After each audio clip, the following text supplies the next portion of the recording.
So here we are in Illustrator. And just like yesterday, I showed you the basics of how to set up your document. And remember, that video is on YouTube, so you can see it. What I've got in this document, I have a sample, so I can figure out what the text is, or at least the placement of the text. And then I've got actual text, and I've got a logo that I'm going to use. So anyways, so what I want to kind of walk you through is how you set type up in Illustrator. Generally speaking, and what I'm going to give you for this for this assignment, so you don't have to type, is I'm going to give you a text file that's got all of your text in it, with the exception of things like if you want to put like a URL at the bottom, if you want to put a phone number, you know, that kind of stuff. So anything that you can do that you can add to your document to make it more real. Or there's a Latin word, I don't know if I mentioned it in class, called verisimilitude. And if you think about it, like, it's based on the Latin word, or veritas, which in essence means like truth, right?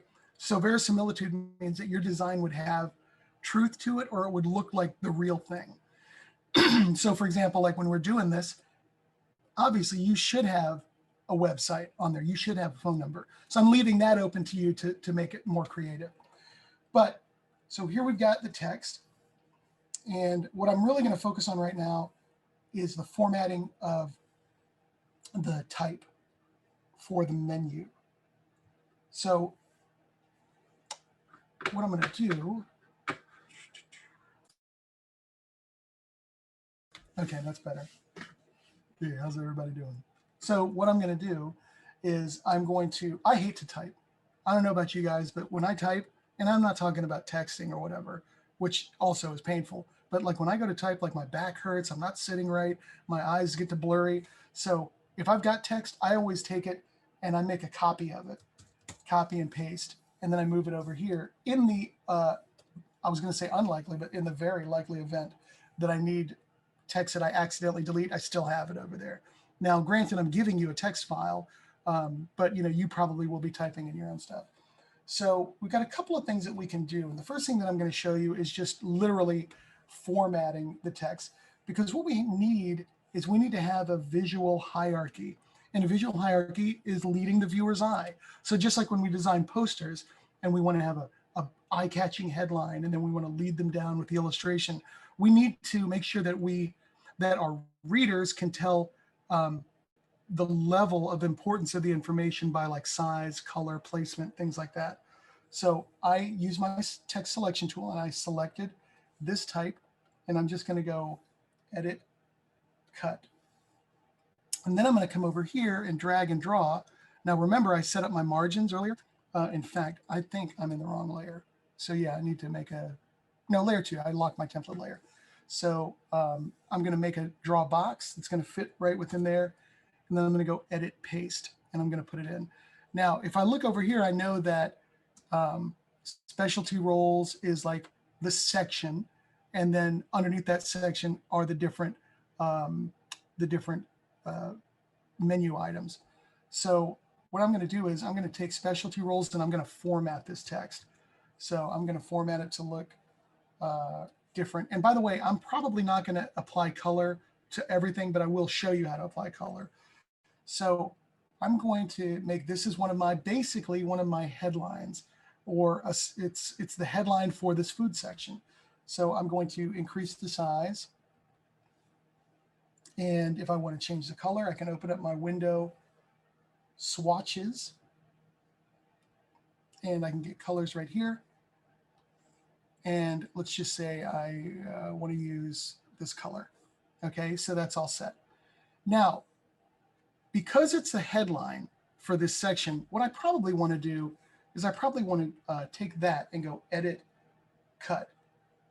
And I probably want to have it in its own box, right? So that I don't have to worry about like messing with like other things. I'm going to bring my toolbar over here so it's a little closer. So I'm going to shrink this up, and that's in the right place. Now, I'm going to go back and I'm going to show you how we can underline things and stuff like that. But obviously, the most obvious way to underline something would be to grab your pen tool and hold down the shift key while you're drawing, and the shift key constrains any tool basically to 45-degree increments. So you've got 0, 45, and 90, right? And I want it to be perfectly straight. I don't want to wing it. So I'm going to hit that. And then I can hit deselect or Command Shift A. And I know the line, you don't see it, but it should still be there. So I'm going to hit this and hit this. There it is. So I'm going to open up my stroke.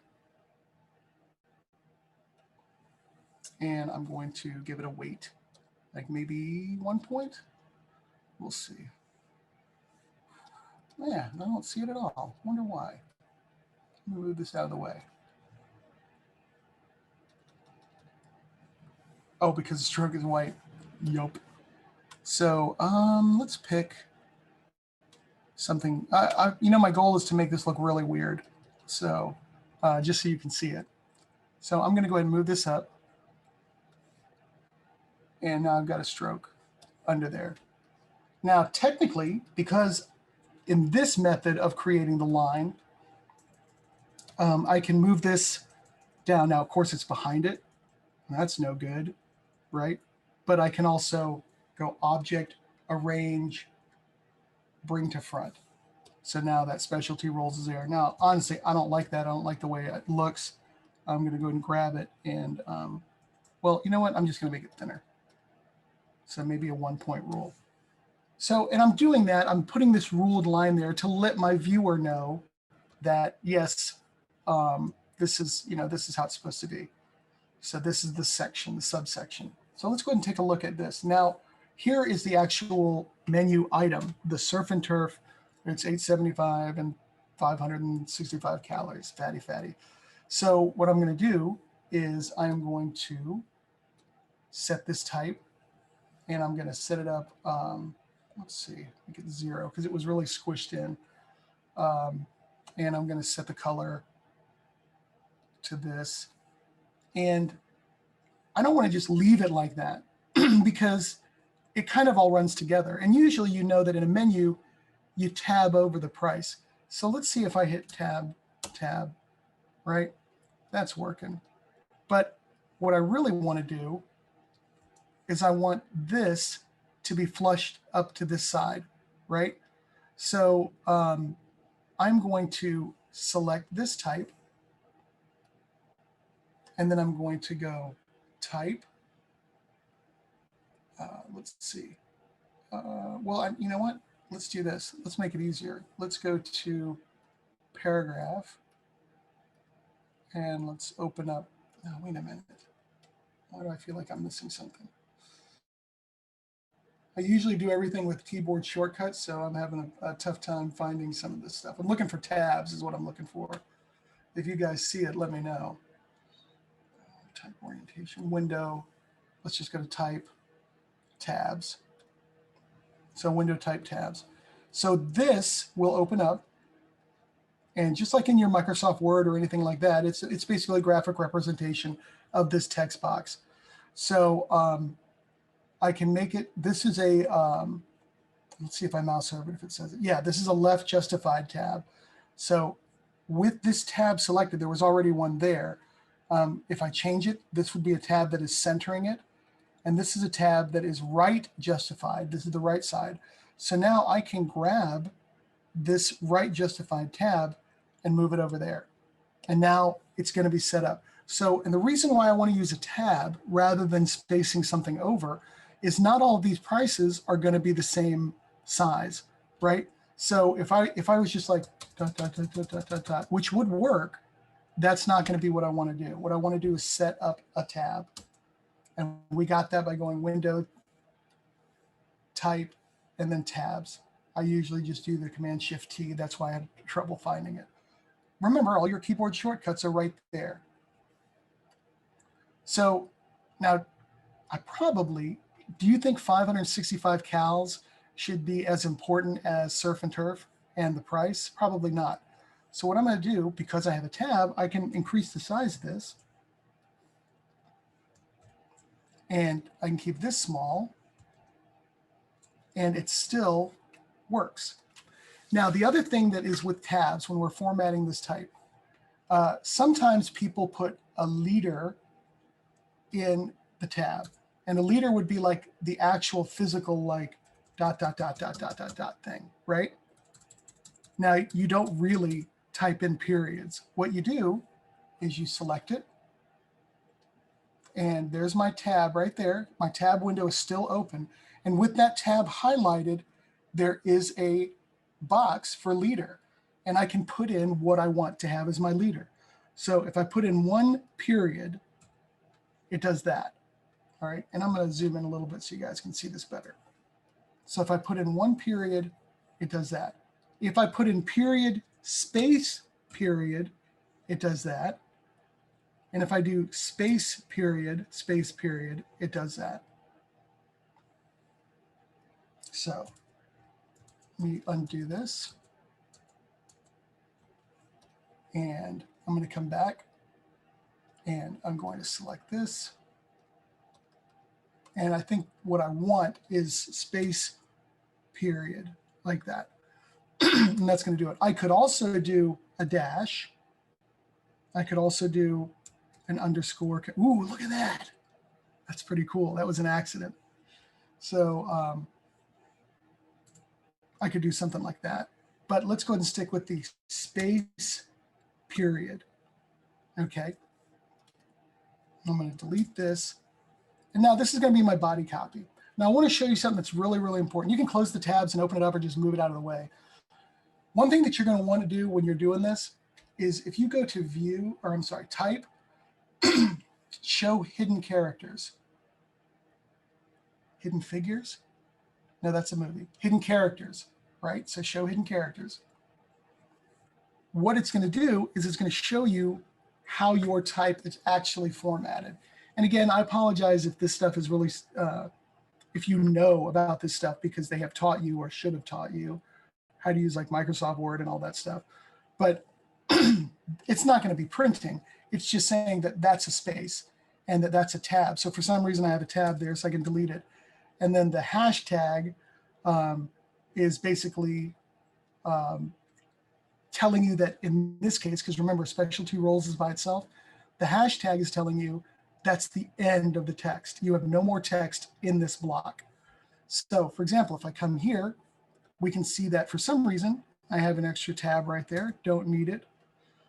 And what I need is a return. And you can see that the return is this paragraph symbol. So actually, if I'm looking here, I can see that this is a tab. And I don't want to have that. And I have a paragraph return right here. And I don't want that. So I'm going to delete it and put a space in.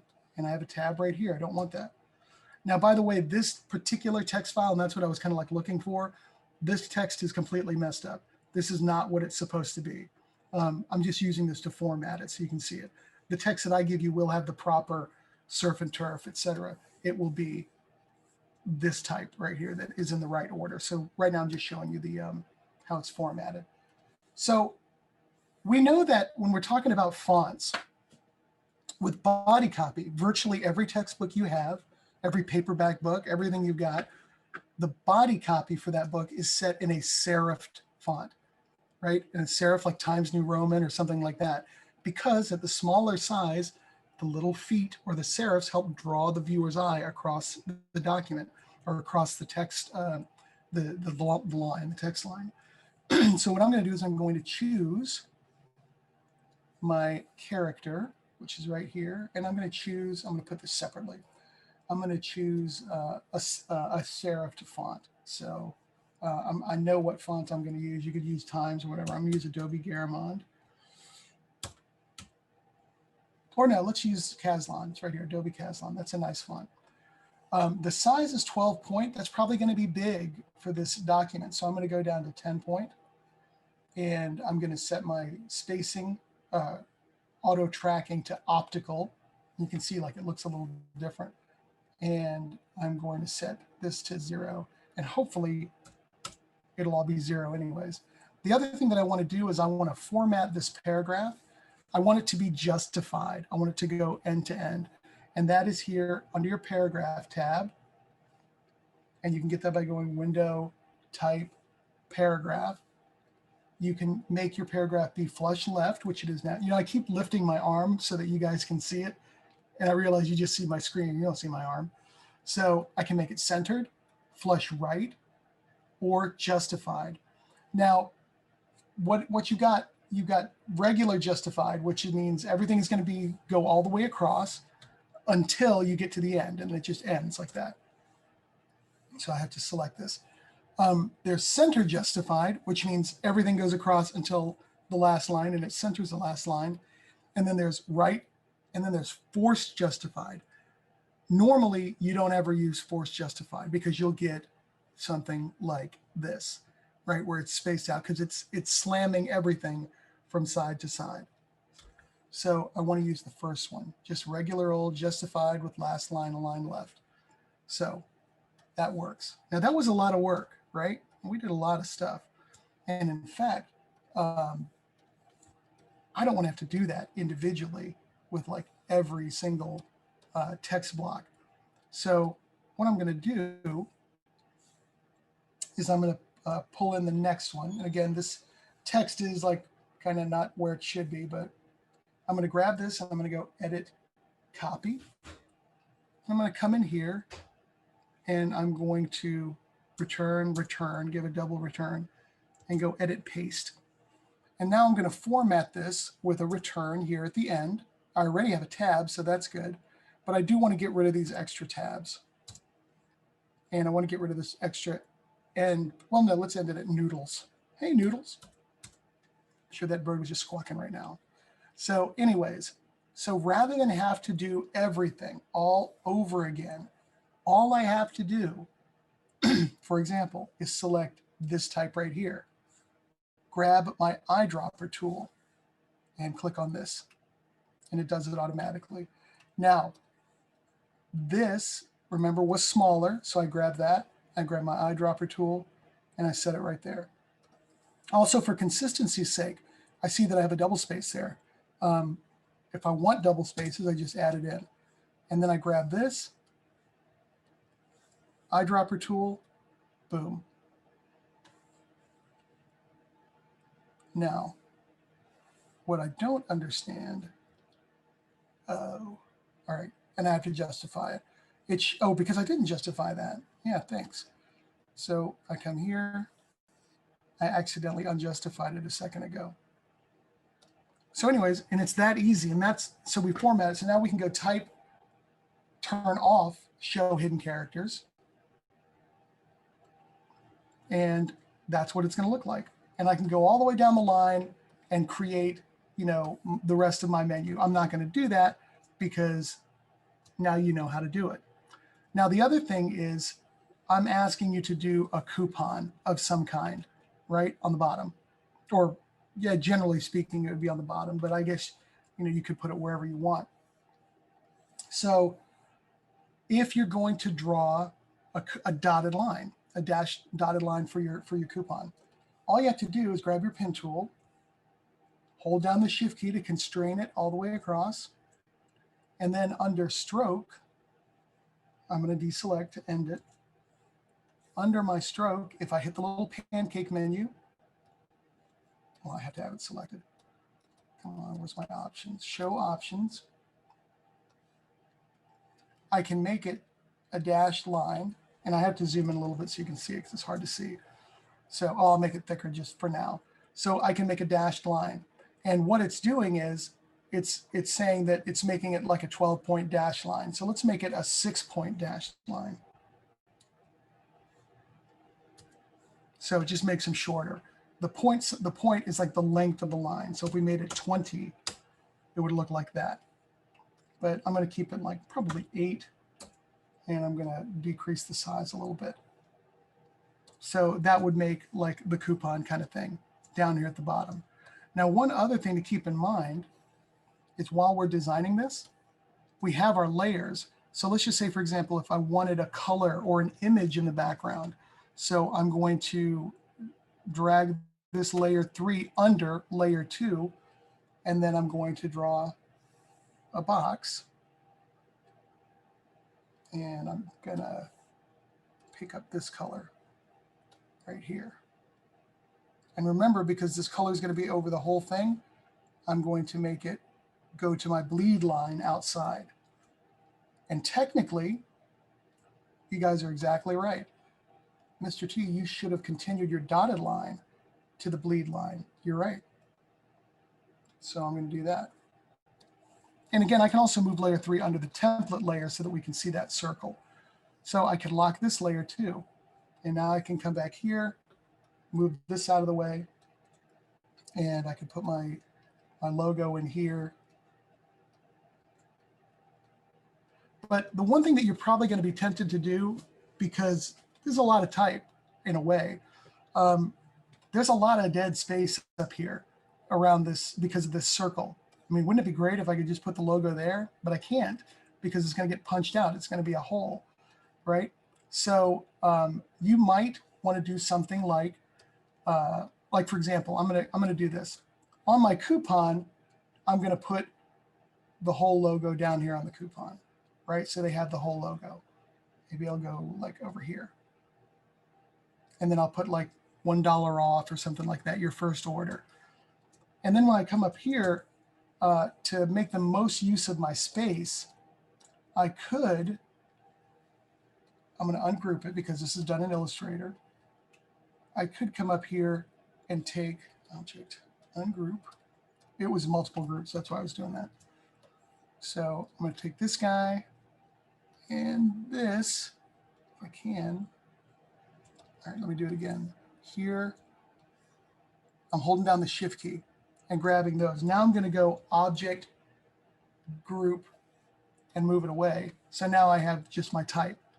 And so actually I might do something like, and normally, even though I do have like a margin up at the top, I might have to do this. Let's ungroup it, because maybe I'm just going to use the sushi type or zoomshi type. I'm going to group it, move it right here, and put it up there, you know. Or I wonder, this could be kind of crazy. I don't know if this is going to work. Trying to be creative.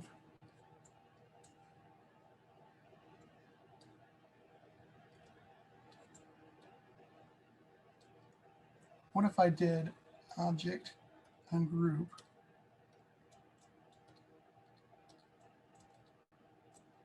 move this over here,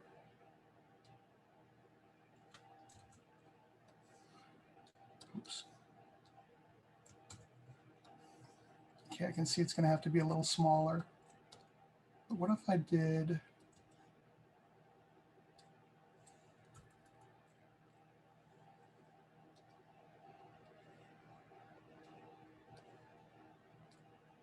and use this? I mean, I'd have to get rid of this interior line. So I'm leaving a big area because it's going to be punched out. So it has to be big enough to be punched out. I'm going to turn this off, and I'm going to move the template to the top actually, so I can see it a little better. Yeah, what if I did something like that? I'm not sure that would be cool, but when they punch this out, there will be a line around it.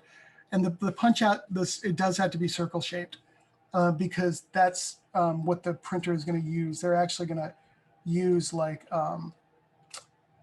they're going to use pre-cut door hangers. So I could do something like that. That would be kind of neat. And then I could have this guy coming over here.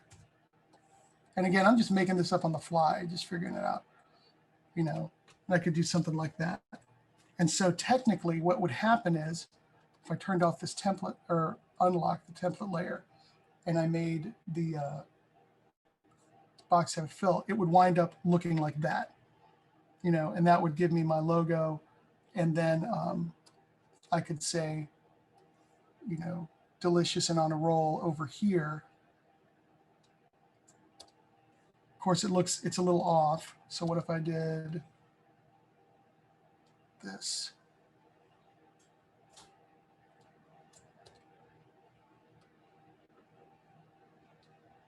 Maybe something like that. And maybe I'd have to like tweak this a little bit, but I'm not going to waste too much time. But you see, like now I've like kind of taken it together to do something.